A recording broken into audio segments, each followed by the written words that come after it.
Workers mourning the death of a colleague at the new Royal Adelaide Hospital site are becoming increasingly worried by the pressure to complete the $2 billion project. The construction company faces huge financial penalties for each day past the deadline. But today, staff voted to down tools as a mark of respect. Emotions were running high this morning as workers grapple with the death of 63-year-old Steve Wyatt, the second among them to be killed on site in 15 months. Very sombre mood, just everyone's out to help each other and look after each other. At a 7 a.m. crisis meeting, the 1,000-strong workforce resolved to down tools for the day as a mark of respect. Just a day that we go home and just reflect on what's happened. Everyone's a bit down.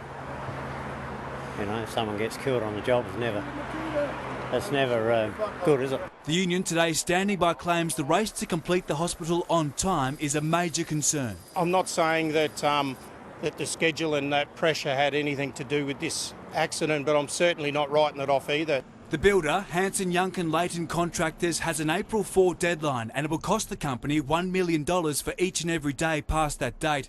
But health officials have already confirmed patients won't move in until November. If the state government's not going to take possession of the hospital on the deadline, then we should extend the deadline. If they're having problems meeting the deadlines and doing so safely, well, then they need to come to us and talk. The government's own independent advice is the project is running behind. The builder refused to comment today.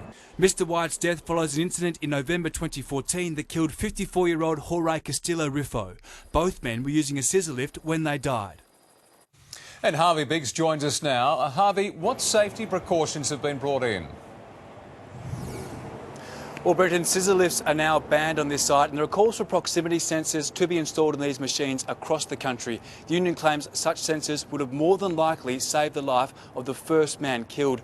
Now, in that case, their charges have now been laid against the builder and contractor for alleged safety breaches, and the matter is now before the courts.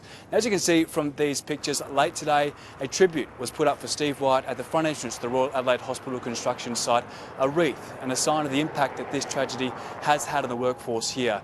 As for work here on this site, well, that will resume from tomorrow morning and counselling will be available to all staff.